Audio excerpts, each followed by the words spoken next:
सचराज सचराज सचराज।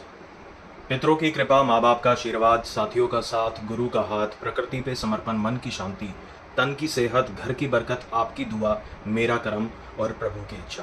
सचराज सचराज सचराज। साथियों, मैं आज आपके समक्ष आया हूँ एक सचराज लीला के दर्शन आपको कराने, जो कि मेरे साथ हुई आज। पर ये जो चलचित्र मैं बना रहा हूँ, ये मैं आज ना डालते हुए कुछ समय बाद इसका प्रकाशन करूँगा। तो हुआ ऐसा कि तालकटोरा स्टेडियम दिल्ली शहर में आपने सुना होगा, वहाँ पर एक कार्यक्रम था जहाँ पर मुझे मौजूद रहना था। घर से निकला तो जो हमारी गाड़ी है उसमें जो पेट्रोल दिखा रहा था वो आधे टैंक पे दिखा रहा था। तो हम भी उस पे ज़्यादा ध्यान ना देते हुए गाड़ी को चलाते गए। तालकटोरा स्टेडियम से 1200 मीटर दूरी पे, 1 किलोमीटर 200 मीटर की दूरी पे गाड़ी बीच सड़क पर रुक जाती है। अब हम भयभीत होते हैं कि भाई ये कैसे हो सकता है, पर जब सच ने अपनी लीला खेलनी होती है और हमारा टेस्ट लेना होता है तो सब कुछ हो सकता है। तो गाड़ी बीचों बीच बंद हो गई। मेरे साथ मेरे माँ बाप भी थे। हम तीनों को उस समागम में हिस्सा बनना था उसका। ठीक है जी। अब हुआ ये कि हम बार बार सेल्फ मार के देख रहे थे तो गाड़ी स्टार्ट नहीं हुई। तो फिर मैं क्या ही करता, दिमाग बिल्कुल ब्लैंक हो गया। और पिताजी भी कुछ कह नहीं पाए कि भाई ऐसा कर लेते हैं या वैसा कर लेते हैं, क्योंकि उस क्षेत्र में जो नियरेस्ट पेट्रोल पंप था वो भी कम से कम 4 किलोमीटर दूर था, 3.5 किलोमीटर 4 किलोमीटर दूर था। तो हार के जब सेल्फ नहीं लगी, और ज़्यादा सेल्फ करते तो क्या पता सेल्फ भी ख़राब हो जाता, तो मैंने अपने पिताजी को बोला आप आइए स्टीयरिंग पे और मैं गाड़ी को धक्का लगाता हूँ। 1.2 किलोमीटर ही दूर था तालकटोरा स्टेडियम।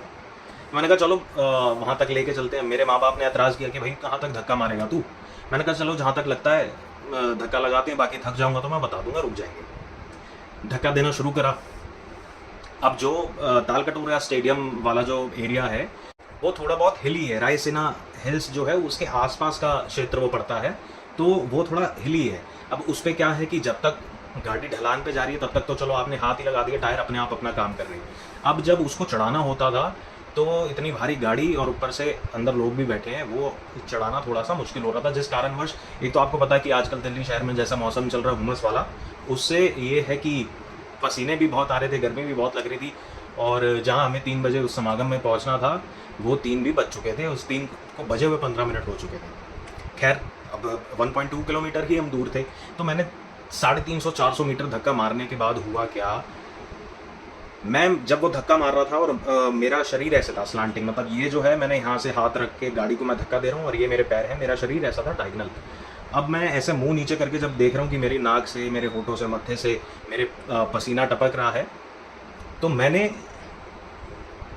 वो अपना मंत्र कह सकते हैं आप उसे, मंत्र एक बड़ा एस्थेटिकल वर्ड लगता है, बट आप उन्हें पंक्तियां कह सकते हैं कि जो सचराज ने मुझसे लिखवाई हैं, मुझे वो पात्र बनवाया है वो पंक्तियां लिखने का। तो मैंने वही पंक्तियां बोली कि सचराज सचराज सचराज, पितरों की कृपा, माँ बाप का आशीर्वाद, साथियों का साथ, गुरु का हाथ, प्रकृति पे समर्पण, मन की शांति, तन की सेहत, घर की बरकत, आपकी दुआ, मेरा कर्म और प्रभु की इच्छा पे छोड़ दिया। प्रभु की इच्छा पे छोड़ दिया, प्रकृति पे समर्पण कर दिया, अपना कर्म कर दिया, प्रभु की इच्छा अब वो देखे। आपके लिए प्रभु कोई भी हो सकते हैं, गुरु जी हो सकते हैं छतरपुर बड़े मंदिर वाले, कोई देवी देवता हो सकते हैं, कोई भगवान हो सकते हैं। मैंने उस वक्त अपना समर्पण कर दिया उस सच पे, उस सच की लीला पे, कि भाई जो भी ये लीला जिस भी कारणवश आज मेरे साथ हो रही है उसका स्वागत है, मेरा कर्म मैं सौंपता हूँ, बाकी उस प्रकृति पे ही समर्पण है वो। तो जैसे ही ये मैं समर्पण उस प्रकृति पे कर दिया कि भाई अभी आपके हवाले है, अब आपने देखना है इसको कैसे आपने इस गाड़ी को पार लगाना है। तो मैंने चिंता छोड़ दी। मेरे को अंदर ही अंदर ये विश्वास था कि भाई अब मैंने ये कह दिया है तो कुछ ना कुछ जुगाड़ हो जाएगा। ऐसा तो हो नहीं सकता घर नहीं पहुंचेंगे, ऐसा हो नहीं सकता कि उस समागम में नहीं पहुंचेंगे। वो अंदर एक एक अजीब सा कॉन्फिडेंस था, है और रहेगा उस सच पे। मैंने कहा भाई आपके हवाले छोड़ दिया है, अब आप ये देख लो कि इसको कैसे करना है। मुंह नीचे कर कर पसीना टपकते हुए गाड़ी को धक्का लगा रहा हूँ, सांस अपनी पूरी सांस चढ़ रखी है।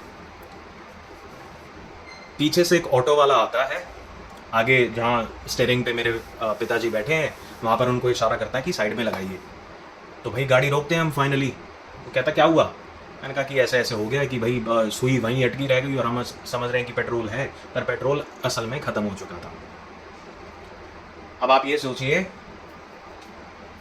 आजकल मैं किसी को दोष नहीं दे रहा, मैं सिर्फ एक समझाने के लिए एक बात कह रहा हूँ कि भाई कभी कभार क्या होता है कि बाइक वाला भी अगर धक्का लगा रहा है तो कंपैरेटिवली बाइक को धक्का देना बहुत आसान है। आप ये सोचिए, एक ऑटो वाला रुकता है जो कि काम के लिए निकला है, ऑटो उसका कमाई का जरिया है, वो अपने अगर 5, 7, 10 मिनट भी हम पर लगाएगा तो उसकी एक कीमत है। क्या पता उस 5, 7, 10 मिनट में उसको एक सवारी मिल जाती जो उसको 300 रुपये दे के जाती। ठीक है जी, तो एक ये बात हो गई। तो वो अपने काम धंधे पे निकला है, उसको क्या लेना देना कि कोई परिवार अपनी गाड़ी पे धक्का लगा रहा है और ऐसी सड़क पर परेशान हो रहा है। उसने कहा आप मेरे ऑटो में बैठो। मैंने कहा ठीक है जी, मैं बैठ गया। मैं अंदर से मुझे ये था कि जैसे ही मैंने समर्पण करा है तो मैंने अपना दिमाग लगाना छोड़ा है, मैंने अपना दिमाग दौड़ाना छोड़ा है कि ऐसे कर लेते हैं वैसे कर लेते हैं। जैसे ही मैंने वो छोड़ा, समर्पण किया, उस सच ने कुछ ना कुछ जुगाड़ कर कर किसी को मुझ पे तरस दिलवा कर उस ऑटो वाले को रुकवा कर कहता आप मेरे ऑटो में बैठो। उसने गाड़ी पर पैर लगा दिया पीछे बोनट में कि जी मैं आपको लेके चलता हूँ। वहां से ही कुछ 500 मीटर, आधा किलोमीटर वो हमें लेके गया। हम तालकटोरा स्टेडियम पहुंच गए। मैंने उसको कहा जी कि आप एक सेकंड रुकना। मैंने धन्यवाद के तौर पे उससे कुछ आन प्रदान किया और उसको धन्यवाद करके जो उसने सचराज लीला में अपना रोल निभाया उसके लिए उसका धन्यवाद करके उसको स्टेज से एग्जिट दिलवा दी। प्ले ही तो चल रहा सारा। हुआ क्या जी, ठीक है वो चला गया। उसके बाद अब हमने गाड़ी पार्क करनी थी, 1-2 गाड़ी खड़ी थी, हमको वो सेफ जगह लगी, कॉन्फिडेंट जगह लगी, हमने वहां जाके अपनी गाड़ी लगा दी। अब जहां समागम में जाना था, समागम में अंदर पहुंचे, वहां बैठे, आधा घंटा 40 मिनट वहां लगाया। अंदर यही था कि भाई गाड़ी में पेट्रोल खत्म है और दिन भी ढल रहा है, शाम होने के बाद अंधेरे में दिक्कत हो जाएगी सारा ये पेट्रोल वगैरह अरेंज करना, सब कुछ। जिन महापुरुष ने वहां पर आना था उनको अभी आने में समय था और अंदर ही अंदर हमें एक ये था कि भाई हम अपना कर्म तो करें, हम बाहर तो जाएं, पेट्रोल अरेंज करने की कोशिश तो करें। हम बाहर गए और जब मैं अंदर बैठा हुआ था वहां तालकटोरा स्टेडियम में, तभी मुझे वो दिमाग में एक हिंट आ गया था कि भाई आप ऐसा करिए, कहीं से 2 बोतलों का जुगाड़ करिए। एक बोतल तो हमें कहीं वहीं प्रेमिसेस में पड़ी हुई मिल गई, 1 लीटर की बोतल पानी की, वो हमने उठाई और बाकी मिल नहीं रही थी तो हमने एक पानी वाले से पानी की बोतल ले ली। प्यास भी लगी हुई थी तो तीनों ने पानी पी के उसको खाली करके पानी अच्छे से छंड कर 2 बोतल हमारे पास आ गई। रैपिडो बुक करी, ये बाइक बुक करी। राइड जैसी ही शुरू हुई, जैसी राइड शुरू हुई, इतनी तेज बारिश मैंने हाल फिलहाल में नहीं देखी। सीधा जो पहले जो मेरे कपड़े पसीने से भीगे हुए थे, अब वो बारिश के पानी से और भीग गए थे और मैं भी पूरा भीग गया था। फोन मेरा पूरा भीग गया था, बट उस सच की वजह से फोन सुरक्षित रहा। फाइनली मैं उस पेट्रोल पंप पे पहुंचता हूँ। उन्होंने भी मुझे देखा कि यार एक बंदा भीगा भीगा पूरा आया है, इसके भी चश्मे पे पूरा पूरा ये बूंदे गिरी हुई है पानी की, पूरा चश्मा भीगा हुआ है, इसके चश्मे पे भी कुछ दिख नहीं रहा। मैंने उनको कहा जो पेट्रोल पंप पे होते, मैंने कहा जी तालकटोरा स्टेडियम पे गाड़ी खड़ी है, वहां पर परिवार खड़ा है और वहां गाड़ी बंद हो गई है, मुझे पेट्रोल चाहिए। कायदे से उन्होंने मुझे मना करा कि भाई साहब ये अलाउड नहीं है, यहाँ पर लाइव कैमरास चल रहे होते हैं, ये अलाउड नहीं है, हम नहीं दे पाएंगे। मैंने कहा देखो जी, कहता आप हमारे मैनेजर से बात कर लो। मैंने उनको कहा जी देखो इतनी दूर से आए हैं तो मैनेजर से बात भी कर लेंगे, उसमें कोई दिक्कत नहीं है। भरोसा था कि पेट्रोल में लेके ही जाऊंगा। मैंने मैनेजर जी से बात करी, मैंने कहा साहब ऐसे ऐसे गाड़ी रुक गई है तो पेट्रोल चाहिए। कह रहे जी देखो वो तो आपकी बात ठीक है, पर हम ऐसे पेट्रोल देते नहीं है, लाइव कैमरास चल रहे हैं, हम पे एक्शन आ जाता है।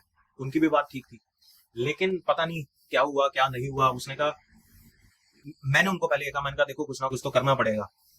मुझे ज्यादा बोलने की जरूरत नहीं पड़ी। उन्होंने अपने स्टाफ को कहा कि आप इन्हें अंदर ले जाइए, और जो 2 बॉटल्स मेरे पास थी उसमें 1-1 लीटर उन्होंने भर दिया।